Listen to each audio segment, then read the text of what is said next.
Hello friends, स्वागत है आपका रूपम क्रिएशंस में। आज की अगली कहानी है मायके की इज्जत। शहर के पुराने लेकिन प्रतिष्ठित मोहल्ले में रहने वाले देवव्रत का परिवार बाहर से देखने पर बहुत खुशहाल लगता था। घर बड़ा था, आंगन में फूलों की क्यारियां थी और बैठक में आने जाने वालों की हमेशा भीड़ लगी रहती थी। देवव्रत स्वभाव से शांत और समझदार व्यक्ति थे, लेकिन घर की ज्यादातर जिम्मेदारियां उनकी पत्नी यशोधरा संभालती थी। यशोधरा को अपने परिवार की प्रतिष्ठा पर बहुत गर्व था और उन्हें हमेशा लगता था कि उनके घर में आने वाला हर रिश्ता उनकी हैसियत के बराबर होना चाहिए।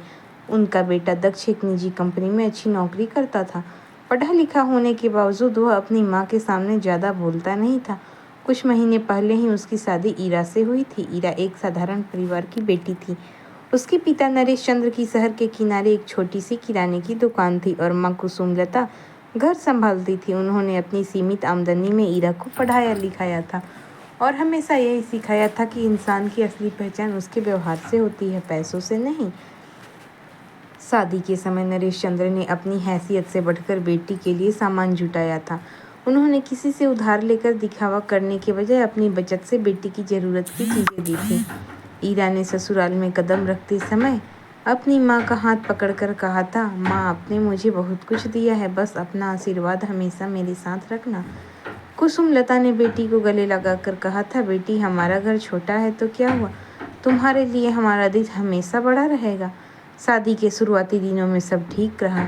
देवव्रत ईरा से प्यार से बात करते थे और दक्ष भी अपनी पत्नी का ध्यान रखता था। लेकिन यशोधरा के मन में धीरे धीरे एक बात बैठने लगी कि ईरा का मायका उनके परिवार की बराबरी का नहीं है। एक दिन ईरा के पिता नरेश चंद्र अपनी बेटी से मिलने आए।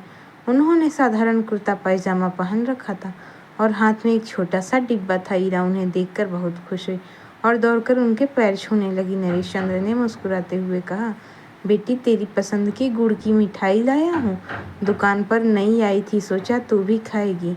ईरा की आंखें खुशी से चमक उठी। तभी यशोधरा बैठक में आई। उन्होंने मिठाई का छोटा डिब्बा देखा और हल्की मुस्कान के साथ बोली, समधी जी आपको आने की ज़रूरत नहीं थी, इतनी छोटी सी चीज़ के लिए इतनी दूर से आने का क्या फ़ायदा। नरेश चंद्र ने मुस्कुराकर कहा, माँ जी बेटी से मिलने के लिए कोई बड़ी चीज़ थोड़ी चाहिए। यशोधरा ने बात वहीं छोड़ दी, लेकिन ईरा का चेहरा उतर गया। नरेश चंद्र कुछ देर बेटी से बात करके चले गए। उनके जाते ही ईरा ने धीमे से कहा, माँ जी पिताजी सिर्फ मुझसे मिलने आए थे। यशोधरा ने कहा, मैंने तो कुछ गलत नहीं कहा, बस इतना ही तो कहा कि इतनी दूर से आने की ज़रूरत नहीं थी। ईरा चुप हो गई। वह अपने कमरे में गई और पिता के लाए मिठाई के डिब्बे को खोलकर देखने लगी। उसमें सिर्फ कुछ टुकड़े थे, लेकिन उसके लिए वे दुनिया की सबसे कीमती चीज़ थी, क्योंकि वे उसके पिता के प्यार से आए थे। कुछ दिनों बाद उसकी माँ कुसुमलता आई। उनके हाथ में घर की बनी हुई नमकीन और ईरा के लिए एक साड़ी थी। यशोधरा ने साड़ी देखकर कहा, बहू तुम्हारी माँ को पता नहीं कि आजकल लोग कैसी चीज़ें पहनते हैं। ऐसी साधारण साड़ी तुम्हारे पास तो पहले से ही बहुत है। कुसुमलता ने तुरंत मुस्कुराकर कहा, अगर पसंद ना आए तो रहने दीजिए, मैंने अपनी पसंद से ली थी। ईरा ने माँ का हाथ पकड़ लिया और बोली, माँ मुझे बहुत पसंद है। लेकिन कुसुमलता समझ गई थी कि उनकी बेटी को अपने मायके की वजह से बार बार सुनना पड़ रहा है। लौटते समय उन्होंने ईरा से कहा, बेटी अगर कभी हमारी वजह से तुम्हें कोई परेशानी हो तो हमें मत बुलाना, हम दूर से ही तुम्हें खुश देख लेंगे। ईरा की आंखों में आंसू आ गए। उसने कहा, माँ ऐसी बात मत करना, आपका आना ही मेरे लिए खुशी है। उस रात ईरा ने दक्ष से बात करने की कोशिश की। उसने कहा, दक्ष माँ को मेरे मायके वालों का आना अच्छा नहीं लगता क्या। दक्ष ने कुछ पल सोचा और कहा, तुम माँ की बातों को दिल पर मत लिया करो, उनका स्वभाव थोड़ा ऐसा है। ईरा ने पूछा, लेकिन अगर मेरे माता पिता गरीब हैं तो क्या उनकी बेटी होने की सज़ा मुझे मिलनी चाहिए। दक्ष चुप हो गया। ईरा ने आगे कहा, मेरे पापा दुकान चलाते हैं, उन्होंने कभी किसी से अपनी गरीबी नहीं छिपाई। उन्होंने मुझे पढ़ाया है, मेरी शादी की है और आज भी मेरे लिए अपनी ज़रूरतें रोक देते हैं। मुझे बस इतना चाहिए कि मेरे ससुराल में उनका सम्मान हो। दक्ष ने उसका हाथ पकड़कर कहा, मैं समझता हूँ, लेकिन वह जानता था कि अपनी माँ के सामने यह बात कहना उसके लिए आसान नहीं था। कुछ ही दिनों बाद ईरा का छोटा भाई रौनक नौकरी की तलाश में शहर आया। वह अपनी बहन से मिलने ससुराल पहुंचा। उसने बहन के लिए एक छोटी सी किताब खरीदी थी, क्योंकि ईरा को पढ़ने का बहुत शौक था। रौनक ने किताब देते हुए कहा, दीदी, इसे देखकर मुझे लगा कि आपको पसंद आएगी। ईरा मुस्कुराई। तभी यशोधरा वहां आ गई। उन्होंने रौनक को ऊपर से नीचे तक देखा और कहा, तुम लोग जब भी आते हो कुछ न कुछ लेकर आ जाते हो, क्या जरूरत है इतना खर्च करने की? रौनक ने विनम्रता से कहा, माँ जी, बहन के लिए किताब लाने में खर्च कैसा? यशोधरा बोली, तुम लोगों को अपनी हैसियत देखकर खर्च करना चाहिए। रौनक का चेहरा उतर गया। ईरा से अपने भाई का अपमान देखा नहीं गया। उसने पहली बार थोड़ा कठोर स्वर में कहा, माँ जी, मेरे भाई की हैसियत मत बताइए। उसकी हैसियत मेरे लिए बहुत बड़ी है, क्योंकि उसने अपनी पहली कमाई से मेरे लिए यह किताब खरीदी है। कमरे में सन्नाटा छा गया। यशोधरा नाराज होकर वहां से चली गई। रौनक ने बहन से कहा, दीदी, मुझे बुरा नहीं लगा, लेकिन अगर मेरी वजह से तुम्हें कुछ सुनना पड़े तो मैं दोबारा नहीं आऊँगा। ईरा ने उसकी बात सुनकर उसे रोक लिया और कहा, नहीं रौनक, तुम मेरे भाई हो, तुम्हें मेरे घर आने के लिए किसी की इजाज़त की ज़रूरत नहीं है। उसी समय दरवाजे के बाहर खड़े देवव्रत ने सब सुन लिया। उन्होंने पहली बार महसूस किया कि घर में जो बातें उन्हें छोटी लगती थी वे ईरा के लिए कितनी बड़ी चोट बन रही थी। मगर असली परीक्षा अभी बाकी थी। उसी शाम दक्ष को ऑफिस से एक फ़ोन आया। कंपनी में अचानक आर्थिक संकट आ गया था और कई कर्मचारियों की नौकरी जाने वाली थी। दक्ष का नाम भी उस सूची में था। उसने फ़ोन रखते हुए गहरी सांस ली। ईरा ने पूछा, क्या हुआ? दक्ष ने कुछ नहीं कहा, लेकिन उसके चेहरे की चिंता देखकर ईरा समझ गई कि कोई बड़ी परेशानी है। कुछ ही दिनों में दक्ष की नौकरी चली गई। घर में चिंता का माहौल बन गया। यशोधरा ने रिश्तेदारों को फ़ोन किए, लेकिन किसी ने साफ मदद का आश्वासन नहीं दिया। कोई बोला, अभी हमारे भी खर्च बहुत हैं, तो कोई बोला, कुछ महीनों बाद देखेंगे। दक्ष पहली बार समझ रहा था कि मुश्किल समय में रिश्तों की असली कीमत सामने आती है। उसी रात ईरा ने पिता को फ़ोन किया। वह उन्हें अपनी परेशानी बताना नहीं चाहती थी, लेकिन नरेश चंद्र ने उसकी आवाज़ से सब समझ लिया। उन्होंने पूछा, बेटी, सब ठीक तो है ना? ईरा की आंखों से आंसू निकल पड़े। उसने कहा, पापा, बस थोड़ा मुश्किल समय चल रहा है। नरेश चंद्र ने बिना कुछ पूछे कहा, बेटी, चिंता मत कर, तुम्हारा मायका अभी जिंदा है। ईरा ने फ़ोन काट दिया, लेकिन उसे नहीं पता था कि उसके पिता अगले दिन अपनी छोटी सी दुकान पर बैठकर ऐसा फैसला लेने वाले हैं जो पूरे परिवार की सोच बदल देगा। अगली सुबह नरेश चंद्र रोज की तरह अपनी छोटी सी दुकान पर पहुंचे, लेकिन उस दिन उनका मन दुकान में बिल्कुल नहीं लग रहा था। रात भर वे अपनी बेटी ईरा के बारे में सोचते रहे थे। उन्हें पता था कि बेटी अपने ससुराल की परेशानी उन्हें खुलकर नहीं बताएगी, क्योंकि वह हमेशा यही चाहती थी कि उसके माता पिता उसकी वजह से परेशान न हो। नरेश चंद्र ने दुकान का हिसाब देखा तो उनके पास बहुत ज़्यादा बचत नहीं थी। दुकान ही उनकी रोजी रोटी थी और वहीं उनकी ज़िंदगी भर की मेहनत का सहारा था। फिर भी उन्होंने मन ही मन फैसला कर लिया कि अगर बेटी के परिवार को ज़रूरत है तो वह पीछे नहीं हटेंगे। दोपहर में कुसुमलता दुकान पर पहुंची। उन्होंने पति से पूछा, आप सुबह से इतने परेशान क्यों हैं? नरेश चंद्र ने धीरे से कहा, ईरा के घर में परेशानी है। दक्ष की नौकरी चली गई है। कुसुमलता कुछ पल चुप रही, फिर बोली, तो हमें उनकी मदद करनी चाहिए। नरेश चंद्र ने कहा, करनी तो है, लेकिन हमारे पास इतना पैसा नहीं है कि उनकी पूरी परेशानी दूर कर दे। कुसुमलता ने पति की ओर देखा और कहा, पैसा कम है, लेकिन बेटी के लिए हमारा दिल तो कम नहीं है। दोनों ने काफ़ी देर तक बात की। आखिर नरेश चंद्र ने अपनी दुकान गिरवी रखने का फैसला किया। कुसुमलता घबरा गई। उन्होंने कहा, यह दुकान तो हमारी ज़िंदगी का सहारा है। नरेश चंद्र ने शांत स्वर में कहा, सहारा दुकान नहीं, परिवार होता है। अगर आज हम हमारी बेटी अपने ससुराल में मुश्किल समय से गुजर रही है और हम सिर्फ इसलिए पीछे हट जाएं कि हमारे पास ज़्यादा पैसा नहीं है, तो फिर हमारी सारी मेहनत किस काम की? अगले दिन नरेश चंद्र और कुसुमलता शहर पहुँचे। वे सीधे ईरा के ससुराल गए। उनके हाथ में एक बैग था। ईरा ने दरवाज़ा खोला तो अपने माता पिता को देखकर हैरान रह गई। उसने पूछा, पापा आप अचानक? नरेश चंद्र ने मुस्कुराते हुए कहा, बेटी सुना है घर में थोड़ी परेशानी है, सोचा हम भी अपने हिस्से की चिंता लेकर आ जाएं। ईरा की आंखें भर आई। उसने कहा, पापा मैंने आपसे मदद नहीं मांगी थी। नरेश चंद्र ने उसके सिर पर हाथ रखा और बोले, बेटी माता पिता से मदद मांगने के लिए बच्चों को शब्दों की जरूरत नहीं पड़ती। तभी यशोधरा वहां आ गई। उन्होंने नरेश चंद्र को देखकर पूछा, समधी जी आप फिर तकलीफ करके आ गए? नरेश चंद्र ने सहजता से कहा, बेटी के घर परेशानी हो तो पिता कैसे ना आए। यशोधरा कुछ नहीं बोली। नरेश चंद्र ने बैग दक्ष की ओर बढ़ाते हुए कहा, बेटा इसमें कुछ पैसे हैं, जितनी ज़रूरत हो इस्तेमाल कर लेना, जब स्थिति ठीक हो जाए तो धीरे धीरे लौटा देना, अगर देर भी हो जाए तो कोई बात नहीं। दक्ष ने बैग लेने से मना कर दिया। उसने कहा, पिताजी मैं आपकी हालत जानता हूँ, मैं आपकी मेहनत की कमाई नहीं ले सकता।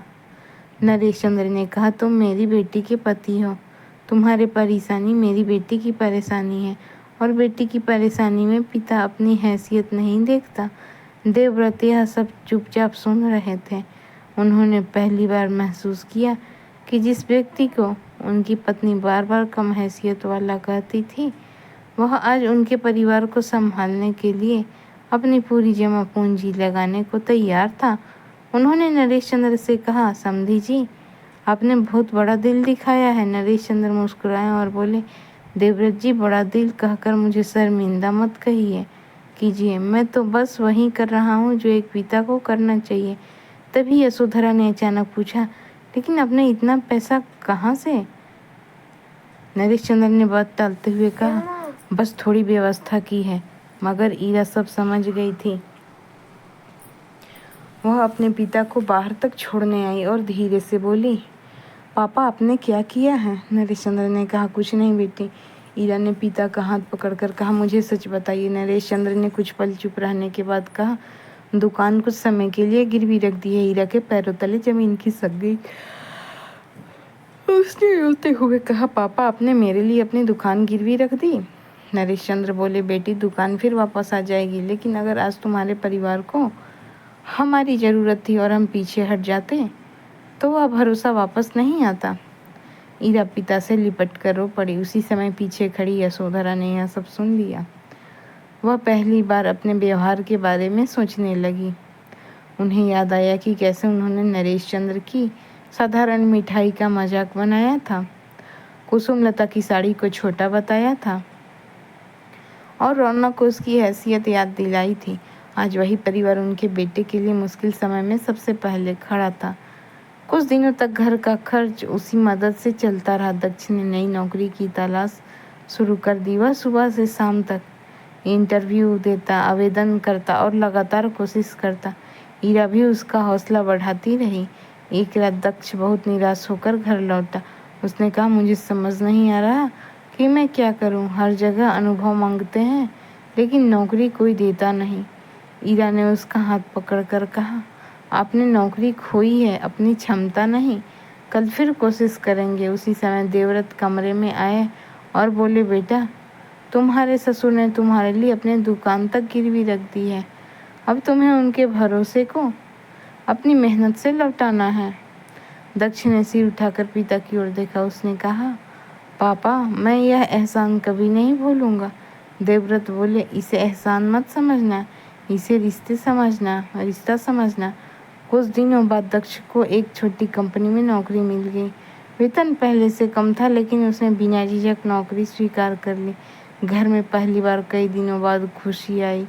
ईरा ने सबसे पहले अपने पिता को फ़ोन किया। उसने कहा, पापा दक्ष को नौकरी मिल गई है। नरेश चंद्र की आवाज़ में खुशी थी। मैंने कहा था ना बेटी, मुश्किल समय हमेशा नहीं रहता। लेकिन ईरा ने फ़ोन रखने से पहले कहा, पापा अब आपकी दुकान वापस छुड़वानी है। नरेश चंद्र हंसकर बोले, वह भी हो जाएगी। ईरा ने दृढ़ आवाज़ में कहा, नहीं पापा, इस बार मैं भी आपके साथ खड़ी रहूँगी। यह बात यशोधरा ने सुन ली। उन्होंने पहली बार ईरा से कहा, बहू तुम्हारे मायके वालों ने जो किया है उसे मैं कभी नहीं भूलूंगी। ईरा ने उसकी ओर देखा। यशोधरा की आवाज़ में पहली बार घमंड नहीं बल्कि पछतावा था। उन्होंने आगे कहा, मैंने तुम्हारे माता पिता को उनकी हैसियत से आंका, लेकिन आज मुझे समझ आया कि इंसान की हैसियत उसके पैसों से नहीं, उसके दिल से होती है। ईरा की आंखों में आंसू आ गए। वह कुछ बोल नहीं पाई, लेकिन तभी यशोधरा ने एक और बात कही। मैं तुम्हारे माता पिता से माफ़ी मांगना चाहती हूँ।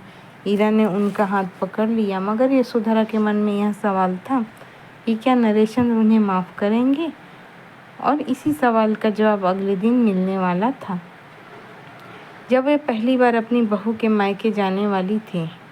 अगली सुबह यशोधरा ने बहुत देर तक आईने के सामने खड़े होकर खुद को देखा। आज उनके हाथ में कोई महंगी साड़ी नहीं थी, चेहरे पर पहले वाला गर्व नहीं और मन में भी वह आत्मविश्वास नहीं था जिसके साथ वे कभी दूसरों को उनकी हैसियत बताया करती थी। उन्होंने ईरा से कहा, बहू क्या तुम्हारे मायके चलोगी मेरे साथ? ईरा ने उनकी आंखों में देखा और समझ गई कि आज उनके मन में कुछ बदल चुका है। उसने सिर हिलाकर हाँ कर दी। देवव्रत और दक्ष भी उनके साथ चलने को तैयार हो गए। जब वे नरेशचंद्र के घर पहुंचे तो कुसुमलता आंगन में कपड़े सुखा रही थी। यशोधरा को दरवाजे पर देखकर वह थोड़ी हैरान हुई। यशोधरा ने बिना किसी औपचारिकता के आगे बढ़कर उनके हाथ पकड़ लिए और कहा, कुसुमलता जी, मैं आपसे माफ़ी मांगने आई हूँ। कुसुमलता कुछ समझ नहीं पाई। उन्होंने कहा, आप ऐसा क्यों कह रही हैं? यशोधरा की आंखें भर आई। उन्होंने कहा, क्योंकि मैंने आपकी बेटी को बार बार यह महसूस कराया कि उसका मायका छोटा है। मैंने आपकी लाई हुई साधारण साड़ी का मजाक बनाया, आपके पति की मिठाई को छोटा समझा और आपके बेटे को उसकी हैसियत बताई। लेकिन जब मेरे बेटे पर मुश्किल आई तब सबसे पहले आपका परिवार हमारे साथ खड़ा हुआ था। मुझे अब समझ आया कि छोटी छोटी चीज़ें लेकर आने वाला इंसान छोटा नहीं होता और बड़ा घर रखने वाला इंसान हमेशा बड़ा नहीं होता। कुसुमलता की आंखें भी नम हो गई। उन्होंने धीरे से कहा, रिश्तों में हिसाब नहीं होना चाहिए।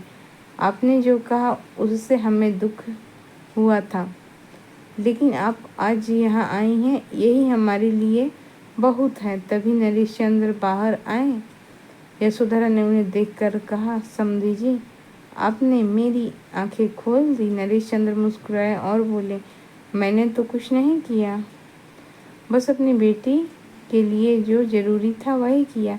यशोधरा ने कहा, आपने अपनी दुकान तक गिरवी रख दी और फिर भी आपने एक बार नहीं कहा कि हमने आपके साथ कभी अच्छा व्यवहार नहीं किया। नरेशचंद्र ने शांत स्वर में कहा, बेटी के घर में मदद करते समय पुराने हिसाब नहीं खोले जाते।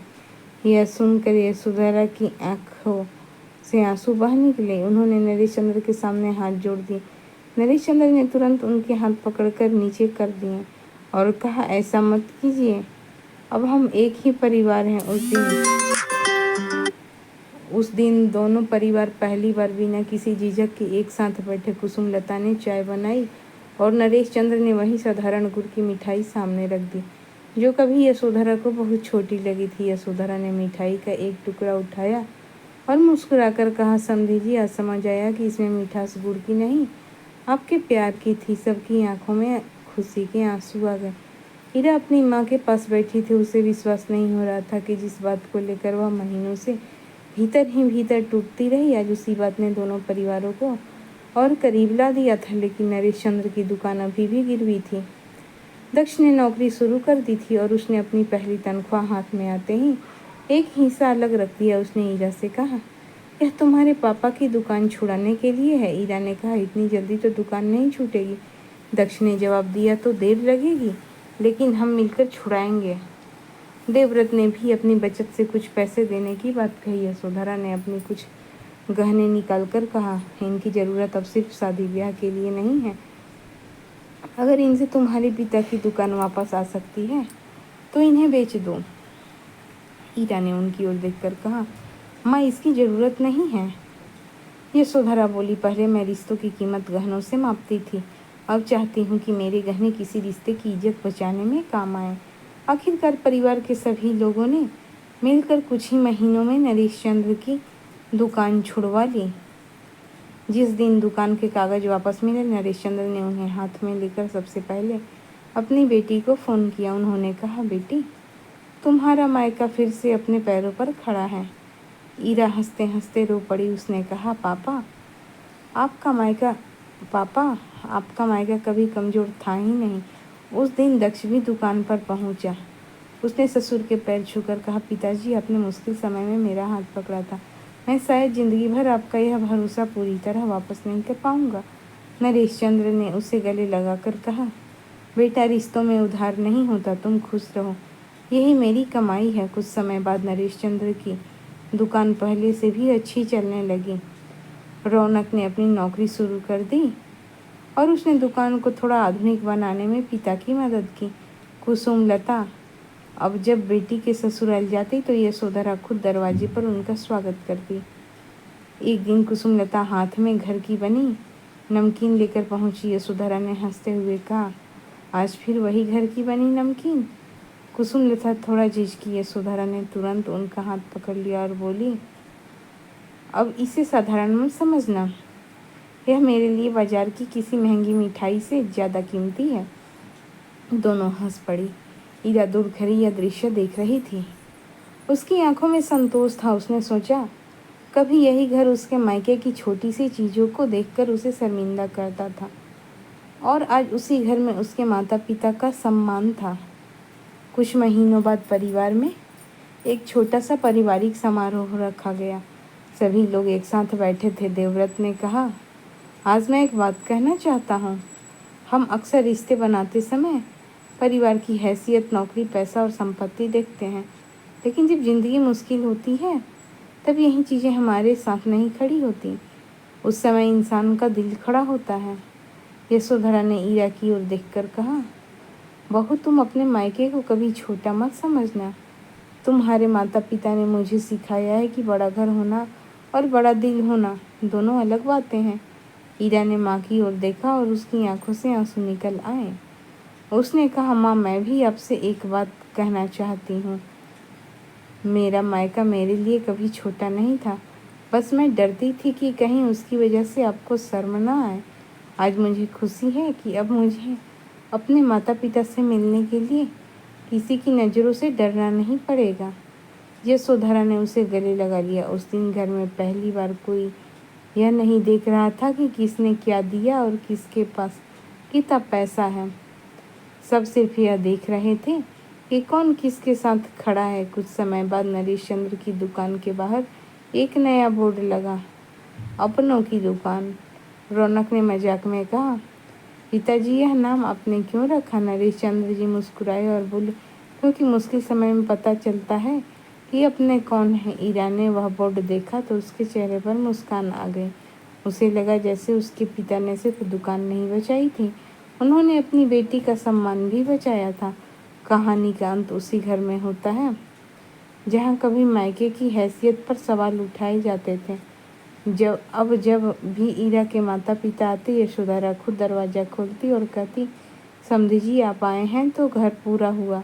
और नरेश चंद्र हमेशा मुस्कुरा कर कहते, घर दीवारों से नहीं, रिश्तों से पूरा होता है।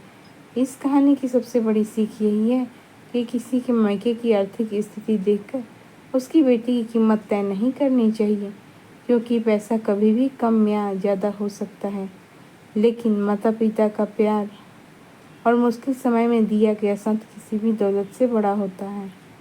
इंसान की असली हैसियत उसके बैंक खाते में नहीं, उसके व्यवहार और उसके दिल में होती है। फ्रेंड्स, उम्मीद करती हूँ कि ये कहानी आपको ज़रूर पसंद आई होगी। अगर वाकई में कहानी पसंद आई हो तो चैनल को सब्सक्राइब ज़रूर करिएगा और वीडियो को लाइक करना ना भूलिएगा।